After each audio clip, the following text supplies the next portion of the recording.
The Passionate Leader, because leadership without passion is just a title. Meeting. We got a collapse in the garage. Get the squad back equipment in here. We got an I-beam gone to a firefighter. Get that out, urgent, transmit a second along. This is where titles end and leadership begins.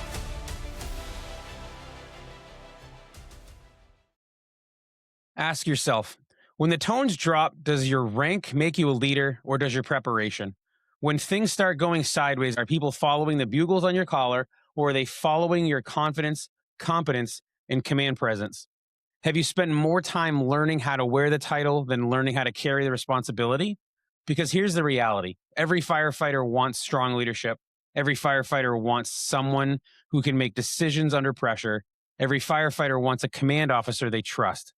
But trust isn't built on promotion day. It's built in the training room. It's built through preparation. It's built through experience. And it's built through the willingness to learn, listen, and grow long before the emergency even happens. Today's guest has spent more than 30 years learning those lessons. He's led at nearly every level of the fire service, from company officer to fire chief. He's built organizations, mentored firefighters, taught future leaders, and developed a reputation for blending traditional fire service values with modern leadership principles. Chief Ryan Johnston didn't get into this profession for the title. He got into it because he wanted to make a difference in people's lives. That mission has carried him through his career of leadership, dedication, preparation for others to answer the call. And today we're talking command presence, leadership, prep, and the critical importance of developing strong command officers in today's fire service. This is an awesome episode I'm excited for with Ryan Johnston. Before we get to it, I do need to bounce to our sponsors. Today's episode is brought to you by the First Due Project and the Fire and Foliage Symposium, happening October 16th and 17th in Nashua, New Hampshire.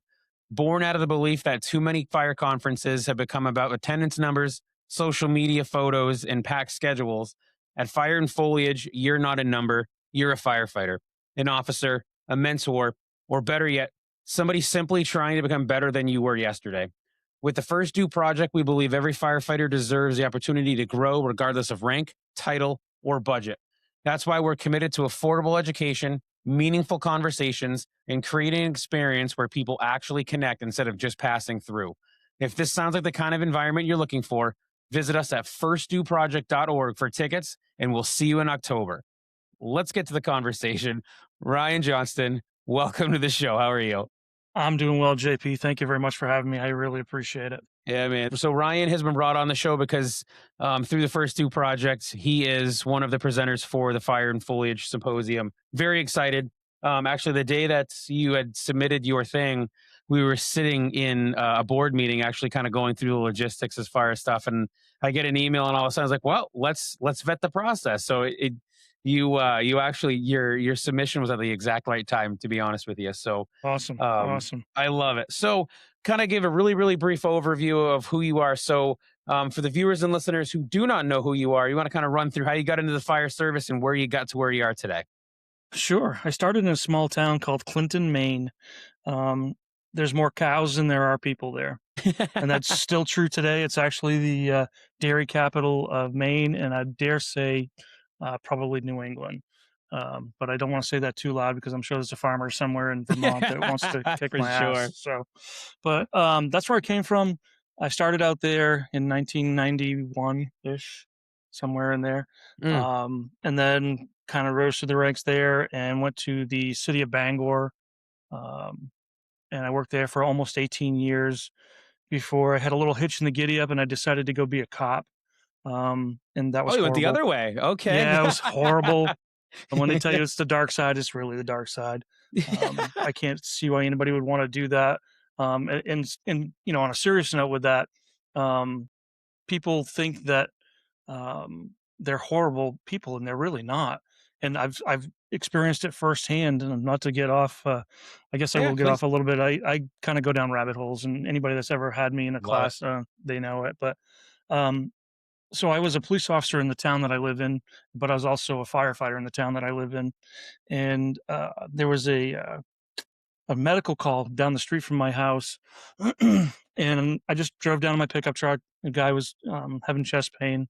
he ended up having a heart attack, went and had surgery, blah, blah, blah.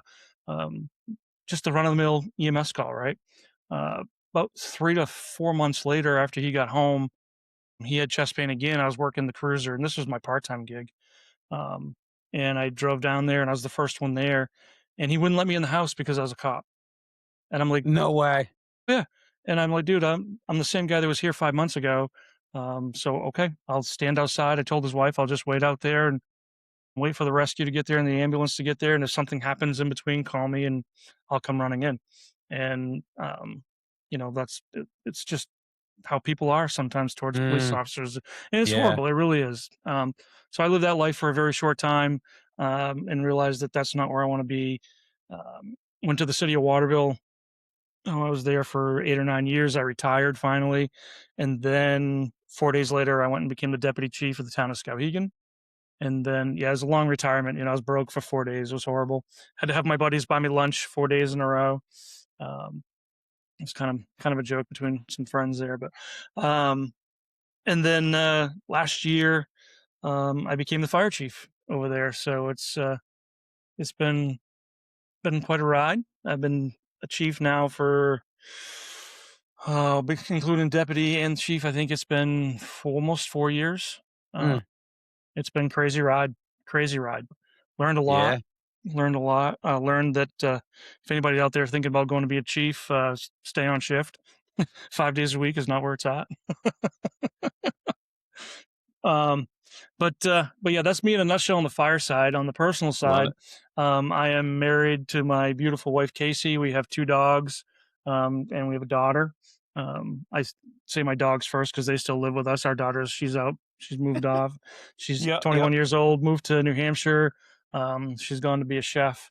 So Nice. she's doing great things. And but now just the dogs are home with us. So my That's wife's still in awesome. denial about Lily not living here, but she doesn't live here anymore. Right. How long ago did she go? Did she move away to go off to college? So off to college was a couple of years ago. She Okay. graduated. Yeah, she's 21, so she graduated 3 or 4 years ago. Oh, we're So thoroughly in three. denial. I get you. Yeah. Oh Okay. yeah. All Oh right. yeah. And yeah, but well, she stayed with us when she was in college. She went local. Gotcha. Okay. She got a job at a great restaurant here, close to our house, and it's a great restaurant. It's probably, I would compare it to a Portland, Maine, or even a Boston restaurant. Okay. For Maine, that's phenomenal. Mm, And she's now living in New Hampshire, working at another high end restaurant and doing awesome. very well. So yeah, That's awesome. she's killing it. Proud Um, dad moment. I love it. I yeah, love yeah, it. she's awesome. That's great. So retired for 4 days. How did that kind of work its way into the process? So, like I said, I was a captain in the city of Waterville, and one of my best friends became the deputy chief, and he left the town of Skowhegan as the deputy chief. So they had an opening, and I didn't really do anything with it for a while. And then some friends had said, "Hey, they still haven't filled the deputy's job over there," and I just, made a phone call and didn't really expect a whole lot out of it. Mm, yeah. Yeah. And Yeah. next thing I know, my phone rings and they're like, "Hey, can you come see us?" I'm like, "Sure, when?" Now's good. I'm like, "Okay." So I drove over and got a job offer and said, "Oh shit, now what do I do?" So yeah, when I don't know what it's like retirement in other states, but in Maine, you have to put in for your retirement like a year in advance, so you get a number and you know do all these things. And I had done that probably 3 months prior just to get the numbers because I was at that time, and ended up happening a lot faster. And Mm, Maine State Retirement doesn't like that when you call them up and say, "Hey, I need to retire in 2 weeks," and they'll yep. basically tell you you can't do that. Luckily, I had a friend of a friend, and then one of the ladies at the town office in the new town that I'm going to in Skowhegan had a friend there, and they kind of collaborated. And same deal. I got a phone call. "You need to come to Augusta right now. Sign your paperwork." I'm like right now, right now? Like, yes, like right now, right now. Okay. So I drove to Augusta, signed the paperwork, and they said, "Here you go. What's your retirement date?" I couldn't retire in the same month and work in this other place in the same month, so I had to be retired for. And so I retired on October 28th, and I went back to work November 2nd. That's awesome. Yeah. Any regrets so far? Um, Honestly, no. I mean, I joke about it a lot, the time restraint, the time constraints, I should say, the 5 days a week. Mm, But I'll tell you what, when you have a crew as great as the folks that I work for, and I don't mean the town office people, I mean they're great too, but the firefighters that I work for are phenomenal. And yep. I love every single one of those guys and gals, and they make it easy to go to work. Um, Awesome. yeah, Yeah. it's phenomenal. And I got a lot of good mentorship along the way. The fire chief when I was in the city of Waterville, he's now the state fire marshal, Sean Essler. Awesome. Young guy, but learned a lot from him. Um, and it was just, whether it was learning through officers through the years and the places I've been that did great things or not so great things, I learned a lot from a lot of the ones that did not so great things. And I just try to put those practices in place. But it's been a fun ride, man. It's been a wild ride. People say, "How much longer do you have?" And I really don't have a time. I don't have a number. I'm Yeah. not Yeah. getting Yeah. done. Yeah, I'm not getting done tomorrow, but I'm not staying for 25 years either. So Amen. Yeah. It was. You mentioned the learning from bad leaders, and during a live that we just had on TikTok, I think it was this year, this week. I mean, we went down that rabbit hole of how much you really can learn from a horrible leader, and it's almost demoralizing how much you can really learn from a oh yeah, bad boss because uh-huh.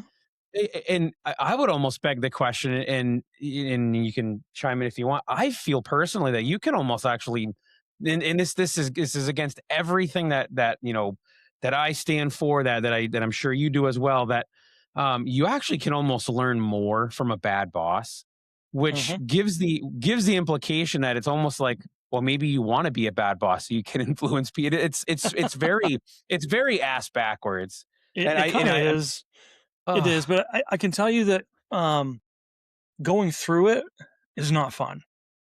Right? I Yes, mean, right. if you're working under a horrible leader or even a mediocre leader, and you're gung ho and fast at it, and you want to do things and go places, it becomes annoying to be in that position, right? And that's what makes people want to leave their fire departments. You know, Yeah. I mean, yeah, there are people that are chasing money right now. There's a lot.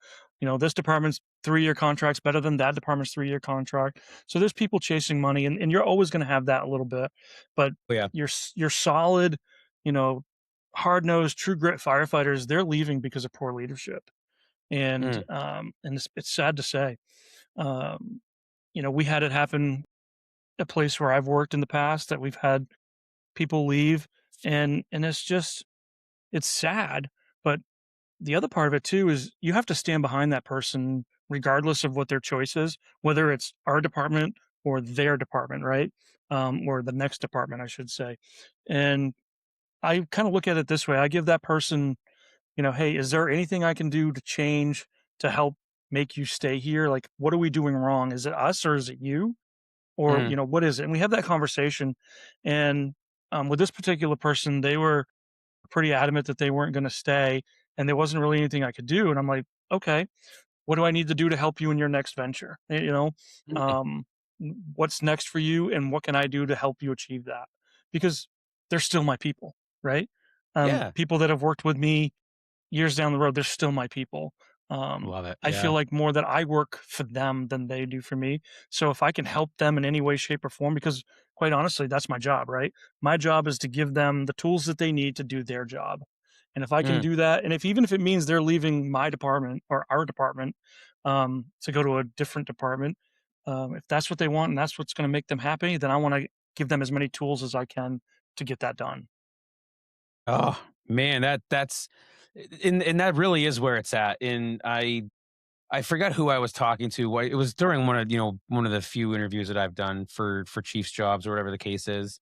And I explained to them, it's we're the American Fire Service. We just, you are responsible directly for Skowhegan Fire Department. I am responsible for those underneath, my supervision where I'm at. But ultimately, it doesn't matter whether we are in the same geographic area, neighboring towns. it's, I trust that you are putting your members in the best position to treat. So if somebody from my hometown comes to visit your area, they're going to Mhm. get the gold star service that they expect from the fire service. And conversely, Absolutely. your residents would do the same down here. And Mhm. I feel that sometimes people look at that and they forget that we are really we're just different, different Yeah. chapters of the same book, so to speak. Yeah. So I just that's spoke great to a stuff. yeah, I just spoke to a Canadian firefighter the other day. He was in our area for a horse show and his family was down and he walked over to my truck. He saw my truck in the parking lot. And I was getting my lunch and we just started sparking up a conversation and I'd gotten a cold sandwich. And by the time we were done talking, it was a hot sandwich because it was hot out. But you know what? I'm like, I don't care. I'll go get another sandwich or I'll eat Yeah. something else. We're just two firemen talking in the middle of the parking lot how the similarities are between here and Canada, how the differences are between here and Canada. It was a great conversation, you know. Yeah. And the guys, I go back from lunch, and guys like, "Where you been?" Like, I was talking to a dude in the parking lot. They're like, "Okay." I'm like, talking to a fireman in a parking lot. They're like, "Oh, okay." They're like, "What are you gonna eat?" I'm like, "I don't know, not this thing. It's a Yeah. blubbering mess." But This cold cut sandwich is now a warm is cut yeah, mush. yeah, it's Exactly. not good. It's not good. So we're not gonna eat that. But Oh that's the man. conversations you enjoy Yeah. having, right? And I welcome those at any point in time. I'll get more food later.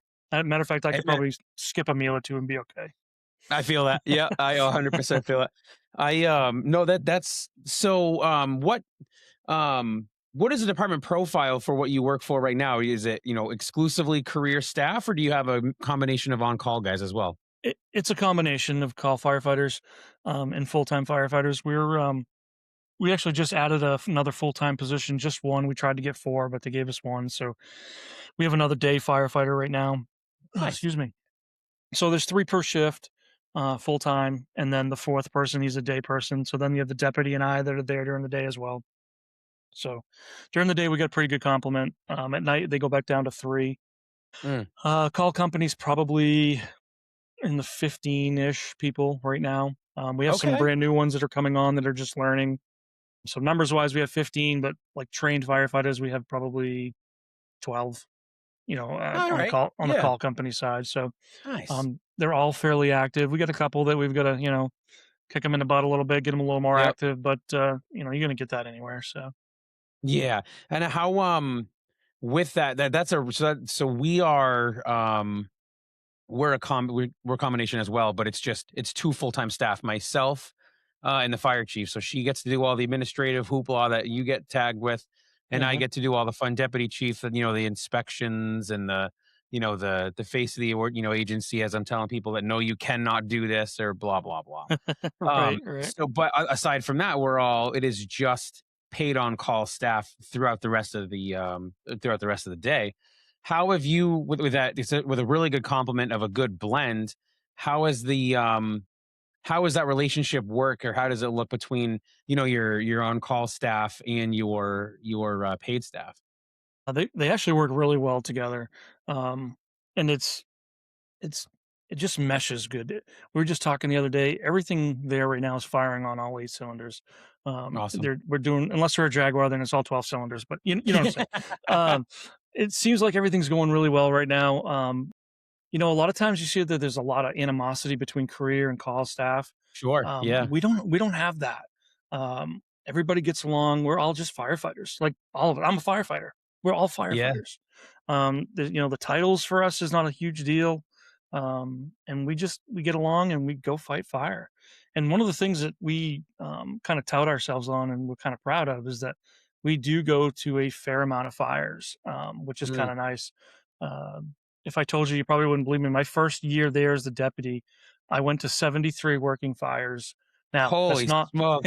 now it's not all in my community. Fair enough. Yeah, but still, Yeah. god damn, So, that's awesome. yeah, I couldn't believe it myself. I'm like, I keep track of them and I'm just like, "Oh my god, like we go to a lot of fires." And I only keep track of the ones that are real. I mean, I don't keep track of the ones that came in as a fire and we didn't do anything. Yeah. But we literally are first due for a lot of the smaller communities around us. Some of them have some full timers. To the south, the town to the south of us has 4 or 5 on per shift. We go there on all their second alarms. We go to the city of Waterville on all their second alarms. Mm. And then the small communities around us, a lot of them were first due. So we'd go to about 10 or 12 different communities. And if you go to, the 5 to 7 fires that each of those communities have, and then like the city of Waterville does 20 to 30 some odd fires a year. The town south of us, Fairfield, they probably do 15 fires a year. So we're going to all of those too. Um, so it's actually really it's fucking great. Yeah, You right. know, Well, I mean, we hate going to fires, but we love going to fires, right? I mean, amen. that's No, yeah, 100%. Yeah, yeah, we yeah, we fight hard to avoid having the rippers, but man, when they come, is that yeah. I mean, nothing is better than that, right? right, right. Oh, You know, amen. No, that's good thing. Just awesome. probably, hopefully, just firefighters listen to this so they understand that where I'm coming from. Yes. But Yeah, no, you know, for you know, sure. some council members going, "You like going to people's houses burning? What?" Well, yes, that's what we train to do. It So, is it's funny when talking because you mentioned how you guys, are well-oiled machine right now. And I, from experience, would be willing to bet that the number of work that you guys, the amount of work that you guys get probably helps with that tremendously because it's long been told, even, here at our agency, it's like, man, a fire really would be helped to just, because sometimes, you go without even anything, just a simple basic fire, uh-huh. can just help build the team up. And it's is The as camaraderie, the teamwork, yeah, um, as the crazy as it mentorship. sounds. We have a new captain, and the kid is 10 times smarter than I'll ever be. And if he watches this, I'm going to deny it. I didn't say it, but he is 10 times smarter than I'll ever be. He's a good firefighter, and he's learning how to be a good captain. Yep. And it's so great to watch him mentor his firefighters, Yeah. you know? Uh, And he's got a brand new firefighter on his shift, and this kid, I'm telling you, he's 6'3" tall, and he's going to be the consummate truckie eventually, right? Um, and he's great. Um, and it's fun to watch them mentor these other young firefighters, and it's mm, all of the firefighters. We have a senior firefighter on the shift that's working today, and his junior firefighter with him. They're best friends. They do everything together. They work together. They have a great time together. They give shit to each other like there's no tomorrow. yep. Today we were out training in the river. We got one of those banana boat things, Okay. and oops, my phone went Per off. We got one of those banana Perfect boat timing. things, That was right? well timed. Yeah, and you know, and it's just fun to watch them interact with each other. They're in the middle of the river, and the senior guy's like, "I'm just going to jump off into the river." Well, he does. The junior guy doesn't even know he's doing it. He loses his balance and he falls the other way, and everybody's laughing. It's just a good time, And then, but 5 minutes later, they get right back to it, and they do the training, and it was a blast watching them do that. Mm, I mean, it's a proud dad moment. You know what I mean? yes.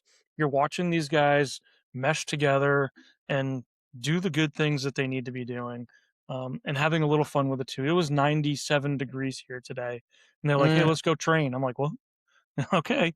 And I mean, it was in Alright, the boys. river, but still, it was like it's still Yeah. just friggin' hot out. And you Yeah. know, I'm Oh, a there's yeah, we have a couple of young, so the town finally approved for per diem shifts for us. So we try to fill those slots during the business hours during the day.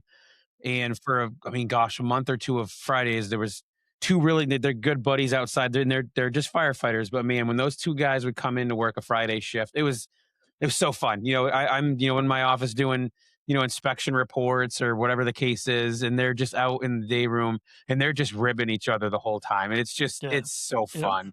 And it's like, yep, man, this it because it's like getting a new kid. It's so reinvigorating to yes, just because they're full of piss and vinegar. They're young, or even if they're not, age wise, they're young to the fire service and so impressionable. And oh, I love it. I love it. And um, so that's kind of a really good transition for us. So um, you are founder of, is it the training group? a maniac fire training. Yep. Maniac Fire Training. So what was your catalyst to launch that endeavor? Honestly, I got asked to teach an extrication class one day, and I'm like, all right. And I went for this. It was like a small small conference type thing that we did up here every year, and I was usually teaching something at it. But they said, "Can you put together an extrication class?" And I'm like, "Sure." So I put it together, and um, we had like, I want to say like 30 students in the class, and I got some of my buddies that were pretty good at extrication, and we just did our thing, and it wasn't just here's how you pop a door or here's how to break glass, or it was, I rent an excavator and a lull. We had Mm. 35 cars. We beat the shit out of them. We make it look like a real accident. Yep. And it's not the typical look what my tool can do and stretch this dash 54 inches. It was, Yeah. well, you moved it an inch and a half. Great. Let's go to the next one. All Mm. right. We did rip one car totally apart in the beginning just to show the anatomy of the vehicle, but Yep. it worked out pretty good. And out of those 30 something students, I had a bunch reach out, which you usually do. You'll get the 5 or 6 that come up and say, "Hey, that was great. Can I have your information?" And I'm like, I'm Ryan, and I work here. I don't have Right. information for you. I Yeah, just gave it to you. that What do is you my want? Right? information. Yeah. So, and then they started calling and just saying, "Hey, would you come to our department and do this?" And so found a need, and I said, "Yeah, okay." So I started doing extrication classes throughout the state, and then I ended up adding fire stuff to it because extrication it's fun to teach. It's a Mm. logistical nightmare. Um, and so then we kept doing it for the school that we went to, and then on my own I started doing it. Um, and it's just kind of took off. And next thing I know, I have 12 or 15 cadre that work with me. We go primarily throughout New England. We've gone further to, Ohio, West Virginia, things like that. Yep. That's We've been awesome. asked to, yeah, it's been fun. I tell you, the extrication class is one of the ones that we did. I was just talking about this the other day with one of the guys. Um, we had a class of like, I want to say there was 54 or 45 students. I don't, one of those. Mm. It's And a big class. we had a shit ton of CLARs, and I had probably 15 instructors. And the place we were holding it is where I'd been holding it for a while. I made a good relationship with a wrecker company, and they're a heavy duty, big rig wrecker company. So I made friends with those guys, and they had this big space for us to have classes. I bought a couple buses and some other trucks that we could throw on top of cars, and they would store them there for me. So it was great. And they had That's tractor awesome. trailers, and it was awesome. So we're doing this class, and we had a bunch of tow companies bring vehicles in. So we, spray painted all the ones yellow was this company, all the blue ones was this company. And there were two people that said, "Hey, we got some cars we want to donate." And I said, "Sure, just drop them off over by all these cars, and we'll get rid of them." And then one of the guys that works at the shop we were at said, "Hey, yeah, I've got a car I want to have you guys cut up too." So okay, put him with all these cars. I swear they told me there were 4 cars, but there were 5 in the pile. So I'm like, well, they must have gave me 5. And there were 7 or 8 cars that had registrations like still current there. So we didn't think anything of it. And I picked this car up with an excavator and I crunched it all to shit. And we're all done for the day. And they cut it all apart. And this guy comes out at the end of the day on Saturday, and he's looking around the parking lot and he's like lost. I'm like, "You all right, bud?" He's like, "I was looking for my old Blazer." I'm like, "S10 Blazer?" He goes, "Yeah." I go, "Blue one?" He goes, Oh, "Yeah." shit. I go, "Huh, it's over there." He goes, "What?" "Yeah, and some of it's over there, and some of it's probably over there." We cut that thing all to shit. No So, freaking way. yeah. So, yeah. So my insurance company wasn't happy, but I it happens, right? it I mean, does. it's It just does. And we kind of held him at fault too because we told him where to park the vehicles that try not to say yeah. Kaz, my main accent, Kaz, but tried to park the vehicles, um, in a spot where there weren't any other vehicles that, people that work there. And he was less than bright, but he Yeah. parked where he shouldn't. And we cut the shit out of his car. And we ended up, I bought him, the insurance company bought him his car wasn't worth that much. I mean, it was, $2,500 car. They bought him a Yep, yep. $4,500 car. He made out like a bandit. My Eh. insurance went up a little bit. And then 6 months later, we're doing the same class, and the guys that work with me, decided to try to play a joke on me, and they told me, Jeez. "Hey, that car over there, yeah, you crushed it up, yeah. That wasn't ours." I'm like, "You got to be shitting me!" Dude, So they pulled a I fast, 100, yeah, yeah, yeah, no. Homie ain't falling for this one again. No, that's yeah, awesome. yeah, yeah. Oh, no, So it's that's awesome. I mean, it that's a big, kinda. I mean, well, the training, getting the training company, because there's a need for it. I'm not sure Hmm. how it is up, in Maine, but in New Hampshire, I mean, there's so many people and department leaders that are just, they're hungry to train and to get their members some training. And Hmm. there's only so much that at the state level the academy can, offer Right. for classes. Hmm.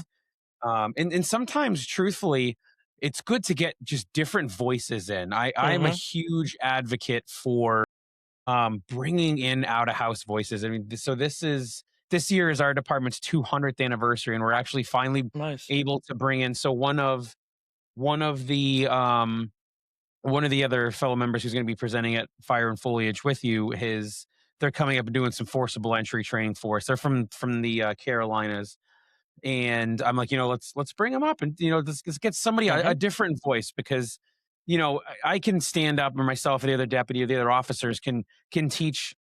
We could quite literally grab your curriculum, teach it word for word, tone for tone, and they're gonna be like, "Yup, okay." But as soon as you do it, they're like, "Oh my Hmm. god, that's so great." Ryan was like, "Oh, we should do this, and we should," and it's like, "You Right. a-holes, Yeah. I just said the same damn thing." Same And thing. and it It yeah, happens to me too. The same thing. yeah, The town people I get still volunteer in right now, I don't teach over there very often, just for that reason, because they're tired of hearing of Ryan talking, right? yes. And I get that, and Yeah. that's okay. I would be tired. I'm tired of hearing me talk as it is. I talk too much. I think Well, one of the things that businesses like mine have, and I don't want to say over, but for lack of better terms, over the state entities like ours is Maine Fire Service Institute, New Hampshire Fire Academy. The things that we have over them is we're not handcuffed, right? They have to stay within boundaries, and we can stretch those boundaries a little mm, better than they can. Well, I can't yeah. say better, just differently, right? Um, Yes. and Right. that's they're pretty much tied to a curriculum and what they can do and what they have to do. Um, we're teaching the same thing, and we're teaching to the same standard, maybe a step up from that standard, right? Because Yeah. we always Yep. want to be better than what the standard is, but because the standard, in my opinion, is the bare minimum. But we're Absolutely. teaching Yep. we're teaching to a standard that we've set, and we have that autonomy to do that because of how we are, right? Mm, Whereas some of these state agencies, there's bureaucratic bullshit that they've got to be tied to. I mean, don't get me wrong, we still have to answer to people if we screw up. I mean, yeah. if Yeah. I end up hurting somebody, there's you know ramifications for that, right? I mean, with my training, if something I teach you and you take it for something totally different, but you say, no, Ryan said this, and this is how Yeah. I got hurt. I have errors and omissions insurance just for that reason, because Right. if somebody construes what I say as something different than it actually is, they could come back on me, and I don't want them to do that, and I try not to. I try to be careful of the words that I choose when I teach, but Mm. sometimes when I get rolling, I'm not very careful, and it just Well, bleh. which is, and honestly, that's where it's the passion that we love. And Correct. Yeah. unfortunately, we do live in such a it's such a litigious world that Yes. it's, Yep. and I feel, man, some people are, that they try to make suing others their source of income, and it's like, bro, just, Hmm. I mean, god damn, it's frustrating, but you're spot on. And I think, um you hit the word bureaucracy, and that's one of the things that I have learned, where I'm pretty content at the level of a deputy, because I've seen some of the things that people have to go through with the bureaucracy of this and that. And man, there's just sometimes speaking of the choir, but it's the selling your soul to the devil just to Hmm. make the place operate, is like, oh Oh my yeah. and I just, some days, especially when it's hot and I'm hungry and all that good stuff. I just don't have the filter like I'm Well, supposed to. So, uh-huh. Yeah, oh, and my folks are pretty good when they know my filters come off. They try not to hold me accountable for some of the things I say at times, so yes. that's kind of nice. But it does. I tell them quite often, and I kind of joke about it, but I'm like, you know, if anybody had a battalion chief job opening that I could slide into that, go back on shift, Yeah. I would consider that. I mean, would I really? I don't know. Who knows? But, in reality, that's my wheelhouse, right? I mean, at Sure. least that's where I feel is the leadership, the passion for fighting fire, running a fireground. That's my wheelhouse right now. And Mm, that's where I feel like I am the most useful. And then you put me sure. behind my desk. The air conditioning's nice, don't get me wrong. But put me behind my desk and, today I was working on a friggin' Excel spreadsheet. And I mean, Mm. there's a good thing that I don't have an axe near my desk, because I would have beat the shit out of the computer. Um, so I called down to one of the administrative assistants in one of the other departments, and I'm like, "Hey, I butchered this thing. Can you fix this?" Yeah, Um, right. and I kid you not, I was an hour and a half, 2 hours of breaking this thing, Excel spreadsheet, Yeah, and yeah. she came up in 7 minutes. She had reconfigured everything I'd fucked up, and then in another 7.5 minutes fixed the rest of it and made it proper again. And Made I'm it what just you like, wanted. yeah, I'm just like, yeah, okay. So, I don't blame you. No, yeah. it's Excel's a bitch because there's this formulas and stuff. What I found is Google Sheets is not as robust as Excel is, but when you want to put in like drop down menus or formulas, Google is Mhm. way easier. So sometimes I'll screw around online on Google and then I'll just upload it as as an Excel Yeah. spreadsheet. Yeah. Now the downfall because I did my time card with that. And I'm like, I got all my drop down menus, and it's so I need 8 hours of paid, PTO or vacation or sick or whatever the case is. Mhm. And I had it, and then all of a sudden a new category pops up, and I'm like, fuck. So now I'm googling how to do it. Yeah. It's I'm getting there, but dude, I feel your pain. Yeah, it It's it just it's it such a just nuance. sucks. It basically Yeah. sucks. Yeah. Oh, Yep. dude, for real. Yep. Awesome, man. Let's kind of while we're talking about training and stuff. So, half the reason we got Ryan on was to showcase, and just to shoot the shit. Two fire guys talking the shop. But we got Ryan coming in to Fire and Foliage in October, and he's going to be presenting for us small town chief, big time responsibility. Why don't you Mhm. kind of give us without selling the whole program because we Sure. still need people Sure. to put asses in seats. Yep. Um, Yep. what will attendees get from this program? And why is it worth showing up for this program and all the other hoopla that's happening for Sure. Fire and Foliage? Yeah. Um, it's kind of 50-50 split on command presence, accountability, fireground stuff. And then it's kind of goes into a little further than that. The stupid Excel stuff we're talking about, not really that, but where command presence and accountability work in the firehouse, right? Mm, Because you have to have it in both places. And so you just kind of new chiefs have a hard time with one or the other, right? Some new chiefs mhm. are phenomenal in the fireground and they suck in the station. Some are the other way around. There aren't many that are really good at both. And I'm not really good at both. But I've learned from my mentors how to kind of be good at one and okay at the other, right?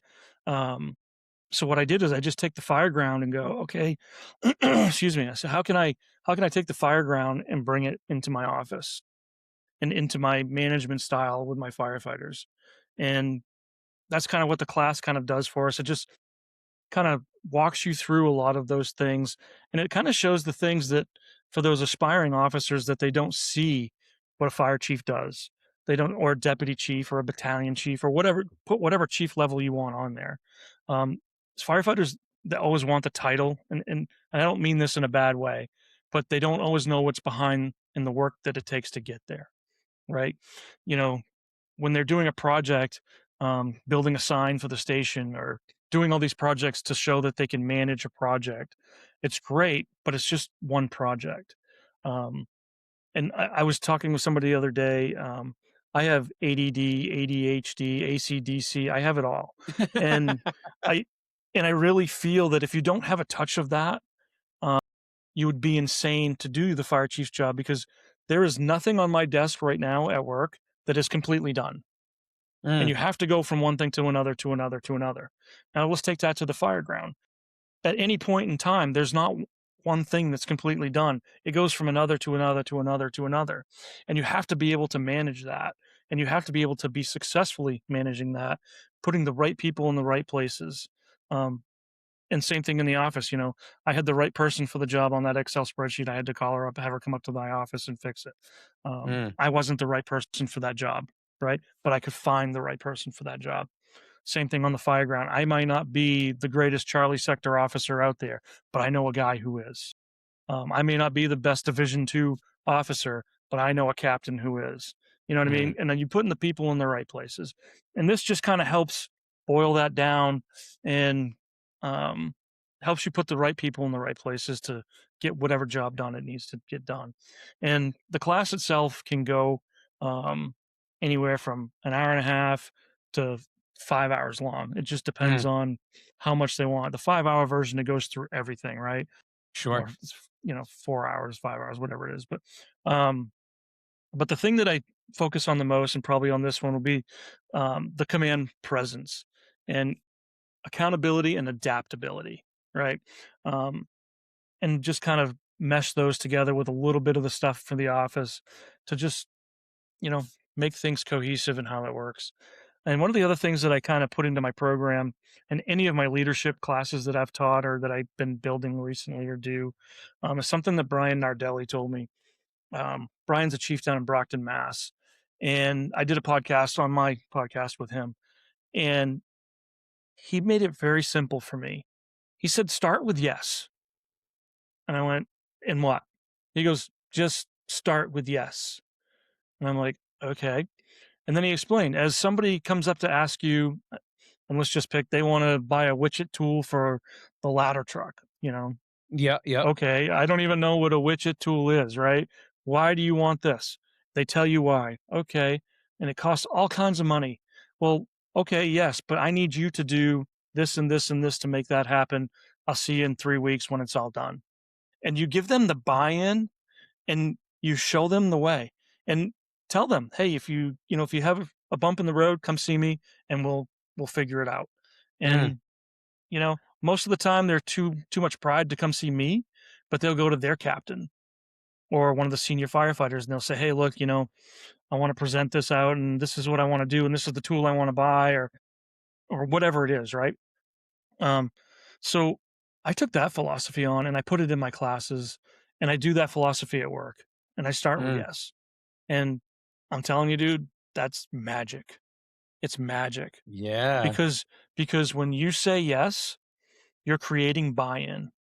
Mm. And then when you say yes and you give them the opportunity to shine, now your buy-in is just being polished off gold, man, because it's Yeah. something that they want, something they become passionate about. I don't know what a widget tool is. I just made it up 45 seconds ago. Actually, I use widget all the time, but that, but that's that's the magic of it. Is it doesn't Yeah. matter what it is. Now they come in and say, hey, we want to get paid $1 million a week. Okay, be realistic, right? But Right. Right. but the things that they can grasp for, if you can give that to them, man, give it to them. And if it's something that does cost a lot of money and too much money to come out of your regular budget, hey, how are we going to raise money to do this? I don't know. Well, let's figure it out together. Let's have a Sure. fundraiser. I'll tell you what, Maniac Training will come in, we'll do a class, we'll charge however much money, and we'll put it all towards that widget tool, you Mm. know, and or whatever. So we just did it we're having the Maine State Convention in Skowhegan this year in September. And Tyler's the young man who's running it. And he's like, what do we got to do to make this happen? And I'm like, I don't know. You tell me and let's make it happen. He's like, Yeah. okay. Right. He's like, "Hey, chief, can you do a class and we can raise some money off that and take whatever money you want from the class and we'll split it whatever you want." I'm like, "We'll just do the class, bro. Just charge whatever you want, invite whoever you want. I'll come Mm. in and talk and we'll do whatever." And we got, I don't know, 32, 33 people that day to come in, Oh, that's 75 awesome. bucks a whack, and that Yeah. all went Right. towards the convention. So Mm. it just works. You just tell them, start with yes and go Mm. from there. So, I like that a lot. yeah. And so that's part of my leadership class. It's part of my leadership style now. That's part of the small town chief class. But then it really kind of just, like I said before, rolls into command presence, accountability, and adaptability because you're Mm. forever changing on the fireground. You're forever changing in your fire world, and you have to be able to adapt to that sort of stuff. So, without giving up the whole class, that's kind of that in a I love it. nutshell. No, it's going to be such a fun time in this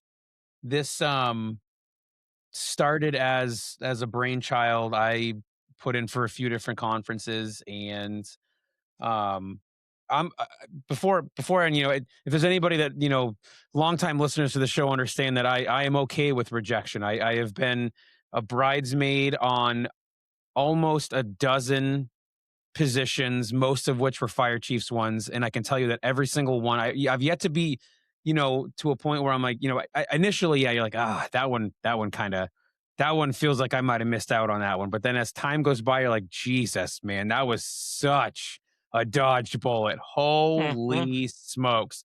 And Hmm. so, I mean, I'm okay with rejection.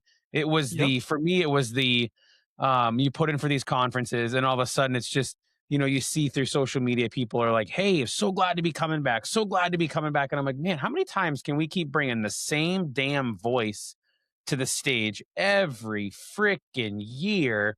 Yep. With the exception of if it's, let's say, you're coming in and you're going to give your presentation, then like next year is we expand upon that. And then the year after that Hmm. is now, if it is a series, all for it.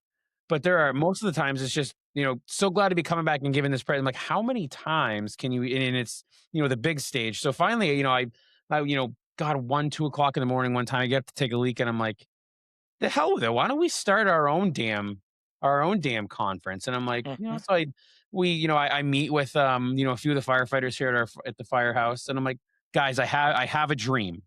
Like very, very, Martin Luther King asking me, I have a dream. And so I was like, one, what do you guys think? And two, um, you know, too big, too small. So everybody's like, JP, this is a great idea. I'm like, well, here's the deal. I love that you're saying this because the whole time I'm kind of like they're gonna put me down, put me out to pasture gently, Yep. And they're like, Yep. JP, what a great idea. This is awesome. Because there's really not a lot in our areas.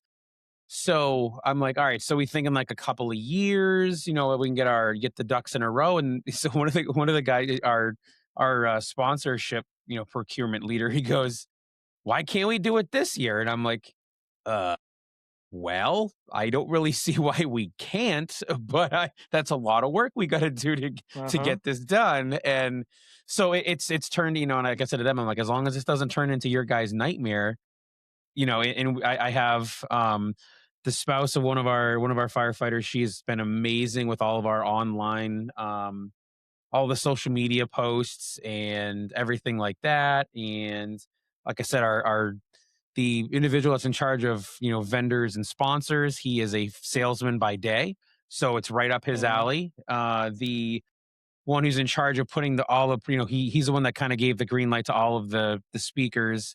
He's going to work on getting the schedule together throughout the next couple of months as far as how we're gonna make it work. He is really good friend of mine. He works full time at the state academy, so he knows how to get all these programs all lined up and put everybody together in a good setup. And for those, for our listeners and for you, because I haven't really had a chance to kind of walk you through it. So the plan right now is there's 5 of you that are going to be presenting. During the day of the presentations, we're probably going to do 2 different chunks. So we'll do 3 in the morning, break for lunch for an hour or so, and then we'll polish the day off with 2.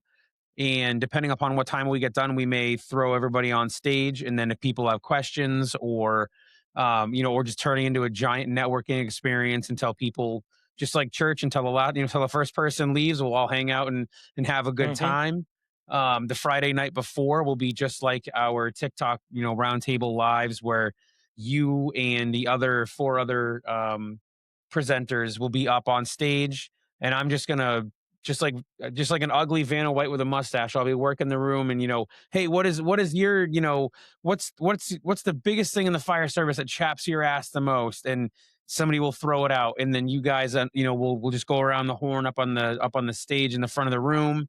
It'll be a catered event, and the first 75 people the first 50 that buy tickets get into that Friday night social. It's going to be a good time, and all the money that we're raising from this goes to a scholarship fund to help offset that. So if somebody wants to bring the maniacs in, or whatever the case is, and their department's like, because let's be very real, the ones that really need these kind of trainings and events are your Hmm. smaller town departments that can't, they barely have a budget to keep the damn lights on, let alone send people to Right. trainings. Yeah, So that's absolutely. that's where all the money, any money raised from this, is going to that scholarship fund, to so people can be like, hey, we want to do this, we want to bring Ryan and the boys from the Maniacs in. Will you help us offset the cost? Yep, here you go. Or even as deep as somebody's like, hey, I want to go take fire one, I don't have a hometown department that can send me. This is how much it's going to cost to go to the academy, and then we can maybe help offset that cost. That's really where Nice. it's all going back That's to. awesome. So That's awesome. it's Yep. it's gonna be really fun. Right now we have the ones that I do know are coming. It's gonna be a pretty, when I say rowdy in a good way, it's gonna be a good group. It's gonna be a really, really, really good time. It's all gonna be on site at the Sheridan in Nashua. So I'm excited. So it's gonna be a good time. Yeah, I'm looking forward to it. I think it's gonna be a blast. Yeah, so it's um like I said, we'll have representatives from our department, will be there, because I told the chief, I was like, hey, listen, I want to reserve the seats, at least 5 seats for our guys, because it's in house. I'm going to reach out to Nashua, because they're a local. I mean, it's in their backyard, so we might as well, try to get them, some boys. And we actually just got Mercedes Textiles came on as a sponsor for us, so Nice. we're getting some pretty good. And it's tough, because I am very thankful that I'm not doing the sponsorship stuff, because I hate asking for thing. It sucks. It is the worst part. Like, I feel like, the beggar on the corner, like, hey, can you spare some change for a poor chap, and it's just like, so. But yeah, that's awesome, man. Well, dude, um thank you so much for hopping on today. This is a blast. I mean, we could go Yeah. on for hours, for I sure. know that's what I've um always found doing these things, man, is that uh you in the beginning you're like, boy, is this really going to take like an hour? Geez, I don't know.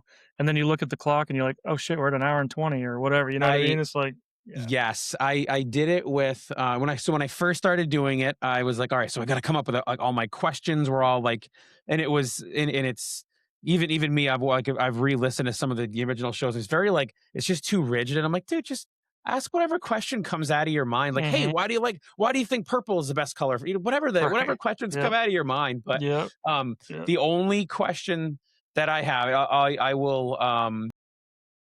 will give it to you in a second before we do. So it's the only scripted question that we have that every single person gets. Is there anything that you wanted to cover before we close out for the day, or anything like that? No, I don't think so. I think we're good. Awesome, brother. All right. So obviously leadership. So new guy walks into your office. He's like, Chief, I want to start my journey down the leadership pathway. I want to either one, want to become your replacement, or just kind of just wants to get their foot in that leadership door. What is your one raw, unfiltered, and unadulterated piece of advice for them? Well, it honestly depends on who they are and how long they've been on the department. Mm, I have different kids that, or I say kids, they're kids to me, but that would come in and say something like that. And quite honestly, it depends on who they are and what direction I point them. Because there's some dudes and some firefighters that are really good at a lot of things, and there's some things that they're not good at. mm, And I would pick something that they're not good at and ask them to research that in some way, shape, or form. And it depends on what it is. I'd give them a project, right? sure. And is this project something that you could do? Oh man, I don't know. I really don't like doing this. Cool. Well, that's what you're going to do. And that's what I want you to show me. And I want you to get some buy-in from the people. And I want you to just make this project happen, Mm. whatever it is. Right. And Yeah. but you have to know your people. You can't just, kid walks in the front door. He's been on the department 15 minutes and says, Chief, I want your job. Well, good Yes. fucking luck. Okay. Take a number. Have a seat, and I'm going to go do your job for the day, and you let me know how it goes at the end of the day. So doesn't city council. Right. Yeah. So, but if someone really wants to strive to be a fire chief, I'm going to tell them to not do it because it's not time. And I think the more they want to do that, maybe the less they will actually become that. There are very few people in this world who start in this job that want to be a fire chief. Yeah. I, to this day, never wanted to be a fire chief. Realistically, the reason that I'm the fire chief is because I sat in a meeting with all my officers after our previous fire chief left, and they told me I needed to do it. They asked me to do it. And so I left that meeting and went to town hall and said, I'll do the job. And I didn't do it for me, didn't do it for money. I did it because the people that I love asked me to do it, and I had their buy-in. And so I would tell that person that wants to do this to not want my job, but whatever job they do want to do, they got to do it with passion. And I have passion for my people. So I would encourage them to have passion for their people. And to do that is you get buy-in from your people to do whatever project that you've been assigned to do, and then take on that project. I think I would throw them a curveball in the middle of it, though. And I would bring them in and say, hey, this is really good. This is how this is going. And I'd do one of two things. I'd say, I don't like it. You need to start over.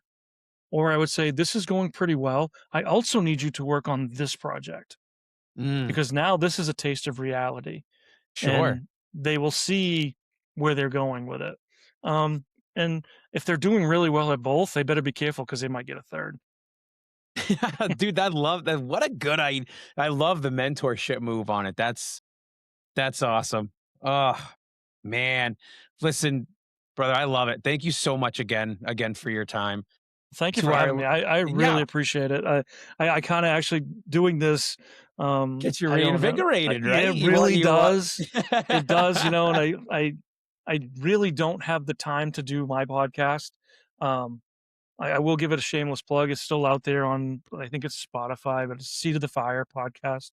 Okay, yeah, please give all the shameless plugs. Yeah. Well, if you get the opportunity to check it out, I would say Chandler Corvo's, Troy Lairs, and Brian Nardelli's to start with. Those are the three really fire guys. The first one, the audio was horrible. I thought the microphones were on. They were off. It was recorded on an iPad. But it was recorded on the iPad in the back of the old fire museum in Bangor with one of my old captains who was a tremendous mentor of mine. I learned so much from him. He was such a great captain. He was never about himself. He was always about his people. And I think that's the one best thing I took away from him is I need to be about my folks and not about me. So.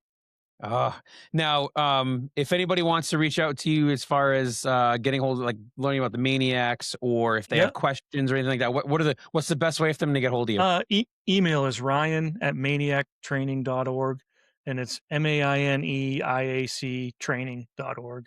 I'm on Instagram and Facebook. They can message on there, but that's the easiest way. I have a website too. I think it's maniactraining.org. Yeah, maniactraining.org. Awesome. I'm horrible with the social media and the interweb stuff, but yeah, any of those outlets, they can definitely reach me there, and we will get back to them and see whatever they need. Awesome. Yeah, we will attach all of the links that we can to the show notes for everybody that's listening. So I'm going to let you get to your day. And for those listening, thank you guys so much for spending time with Ryan and I today here on The Passionate Leader. If something today hit home, don't sit on it, share it. Follow the Passionate Leader across all platforms and pull up a chair every Sunday night at 8 p.m. Eastern Standard Time on TikTok Live, where leadership meets the kitchen table and real talk drives real change. If you want deeper conversations and first access on exclusive offers, join us on Discord and step into the inner circle. Importantly, though, guys, be the kind of leader someone else is praying for, the leader that you were praying for when you first joined the fire service. And no matter what comes your way, remember this: lead with passion, serve with humility, and leave no room for bottom feeders. Until we meet again, guys, stay safe. We're the